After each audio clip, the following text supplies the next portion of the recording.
بسم اللہ الرحمن الرحیم۔ السلام علیکم، میں ہوں محمد فہیم۔ پاکستان تحریک انصاف کی جانب سے ڈی چوک میں احتجاج کے لیے سفر پشاور سے شروع ہوا تھا اور یہ جمعے کی صبح 10 بجے کا وقت دیا گیا، لیکن علی امین گنڈاپور صاحب نے پشاور ہائی کورٹ سے مختلف کیسز میں اپنی راہداری ضمانت کے لیے پہلے رجوع کیا، وہاں سے ضمانت تھی اور جب روانہ ہوئے تو تقریباً کوئی 1:30 بجے کے قریب یہاں سے قافلہ روانہ ہوا۔ یہ بات واضح تھی کہ وہ ایک دن کے اندر اسلام آباد نہیں پہنچ سکتے، لیکن انہیں یہ معلوم تھا کہ انہوں نے پڑاؤ کہاں کرنا ہے۔ برہان کے قریب پہنچنے کے بعد اس سے آگے جو کوئی پتھر نگر کا علاقہ تھا تقریباً وہاں تک وہ پہنچے اور وہاں پہ انہوں نے رات گزاری۔ اس دوران شدید شیلنگ کی گئی، بدترین طریقے سے راستے روکے گئے،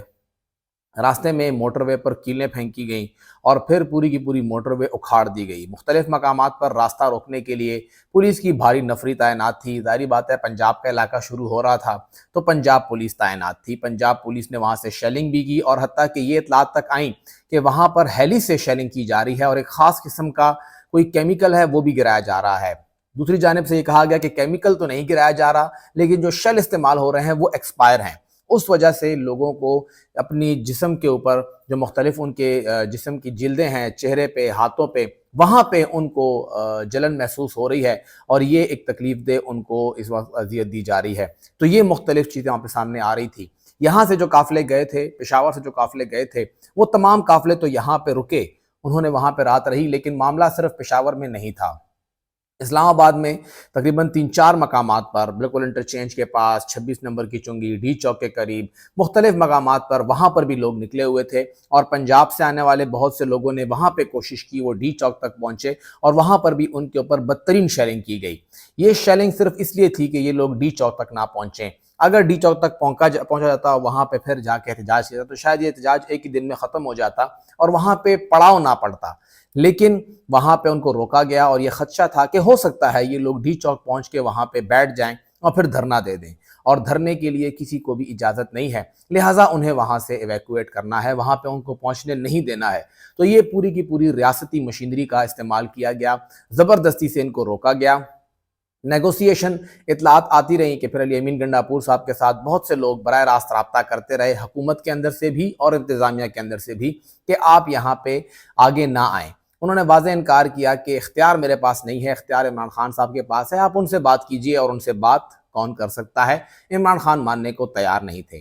اگلے دن وہاں پہ رات گزری، برہان کے قریب علی امین صاحب نے رات گزاری اور پھر اگلے دن یعنی ہفتے کے دن صبح وہ دوبارہ سے روانہ ہوئے 6-6:30 بجے کے قریب، کیونکہ وفاقی حکومت نے آرٹیکل 45 استعمال کرتے ہوئے اختیار فوج کے حوالے کر دیا تھا، تو اسلام آباد کے اندر انٹری پوائنٹ ہونا تھا۔ صرف پنجاب پولیس کا وہ علاقہ جیسے کلیئر کیا، برہما باتر کے پاس سے وہ کلیئر ہوئے تو انہیں کسی بھی قسم کی مزاحمت کا سامنا نہیں کرنا پڑا،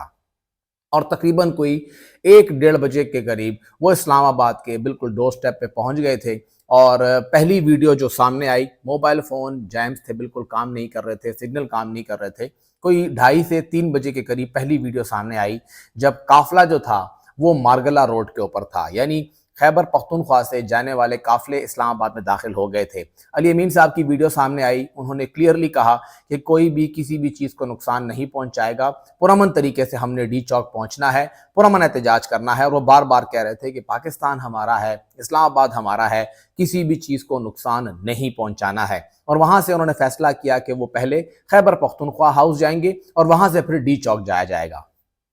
لیکن جیسے وہ خیبر پختونخوا ہاؤس پہنچے، جس کسی کے مشورے پر بھی پہنچے، لیکن ایسا لگ رہا تھا کہ وہ پوری طرح سے انہیں ٹریپ کیا گیا۔ وہ جیسے خیبر پختونخوا ہاؤس پہنچے تو وہاں پہ رینجرز کی بھاری نفری آ گئی اور انہوں نے خیبر پختونخوا ہاؤس کے اندر داخل ہو گئے۔ ظاہری بات ہے کہ یہ قانونی طور پہ بالکل بھی درست نہیں ہے، سرکاری عمارت ہے اور وہ انتظام ایک اور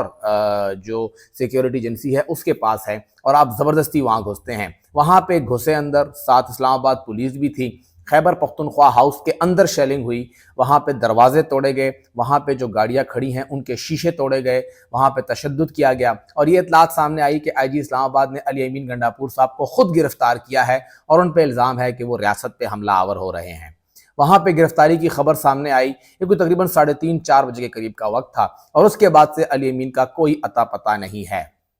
پھر خیبر پختونخوا حکومت نے کہا، میسر سیف نے کہا کہ باضابطہ گرفتاری نہیں ہوئی ہے، تو علی امین گنڈاپور ہے کہاں؟ علی امین گنڈاپور صاحب اتوار کے روز تقریباً 3:30-4 بجے کے قریب سے لے کے ابھی تک ان کا کوئی اتا پتہ نہیں ہے کہ وہ کس کے پاس ہیں، کہاں پر ہیں، کیا کچھ کر رہے ہیں۔ مختلف ذرائع یہ دعویٰ کر رہے ہیں کہ علی امین گنڈاپور صاحب کو اس بات کے لیے پریشرائز کیا جا رہا ہے کہ وہ ایک ویڈیو بیان جاری کریں اور احتجاج ختم ہونے کی کال دیں۔ لیکن جس طرح انہوں نے جب سنگھانی میں احتجاج کیا، جلسہ کیا اور وہاں پہ انہوں نے تقریر کے بعد اپنے بیان سے واپس ہونے کی یا مکرنے کی ویڈیو بنانے سے انکار کر دیا تھا، تب بھی انہوں نے ہی بٹھایا تھا جنہوں نے اس وقت بٹھایا ہوا ہے، تو تب بھی 5-6 گھنٹے کوشش کے بعد علی امین کو مجبوراً چھوڑنا پڑا۔ اب بھی یہی معاملہ چل رہا ہے کہ علی امین صاحب اطلاعات یہ آ رہی ہیں کہ وہ ماننے کو تیار نہیں ہیں، جو ان پہ دباؤ ہے، پیار سے بھی سمجھایا جا رہا ہے اور سختی بھی کی جا رہی ہے، لیکن دونوں طرح سے علی امین صاحب نے واضح کر دیا ہے کہ اختیار میرے پاس نہیں ہے،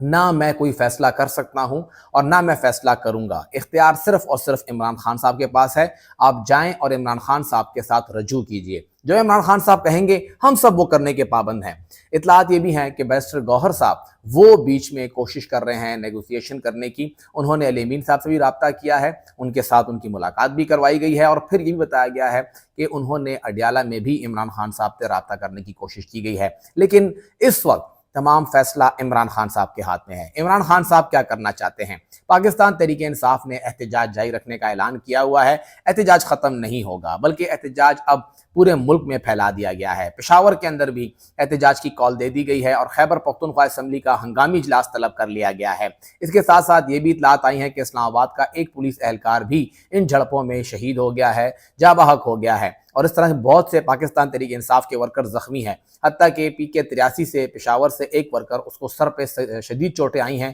اور وہ ICU میں پڑا ہوا ہے۔ تو دونوں جانب جو بھی یہاں پہ مارا جا رہا ہے، جو یہاں پہ جاں بحق ہو رہا ہے، تو نقصان عوام کا ہی ہو رہا ہے، ریاست کا ہو رہا ہے۔ ایک جانب سے یہ الزامات لگ رہے ہیں کہ وہ غلے لے کر آئے ہیں، وہ بندوقیں لے کر آئے ہیں، لیکن دوسری جانب سے وہاں پہ شیلنگ ہو رہی ہے، تو دونوں جانب سے سب کچھ ہو رہا ہے۔ اسلام آباد پولیس، پنجاب پولیس وہ شیلنگ کرتی جا رہی ہے اور پھر یہاں سے غلیل کے ذریعے پتھر مارے جا رہے ہیں یا وہ شیل واپس پھینکے جا رہے ہیں۔ یہ بھی الزامات ہیں کہ خیبر پختونخوا کے جو وزراء ہیں وہ 7 پولیس والے لے کر آئے ہیں اور وہ شیلنگ کر رہے ہیں۔ کتنے شیل لے کر آئیں گے، کہاں سے شیل لے کر آئیں گے، بہرحال الزامات ہیں، لیکن الزامات لگائے جا رہے ہیں کہ اپنے ایکشن کو بیلنس کیا جائے، یہ کوشش ہو رہی ہے۔ علی امین گنڈاپور صاحب کی فی الحال کوئی بھی مصدقہ اطلاعات نہیں ہے کہ وہ کہاں ہیں، لیکن وہ جہاں بھی ہیں یہ بات تو یقینی ہے کہ وہ ریاستی اداروں کے پاس ہی ہیں اور کسی کے پاس نہیں ہے۔ پاکستان کے اندر عام آدمی سے لے کے وزیر اعلیٰ تک لاپتہ ہو رہا ہے، مسنگ پرسن میں شامل ہو رہا ہے، اور پھر ہم کہتے ہیں پاکستان ایک پرامن اور آئین و قانون کے اوپر عمل درآمد کرانے والا ملک ہے۔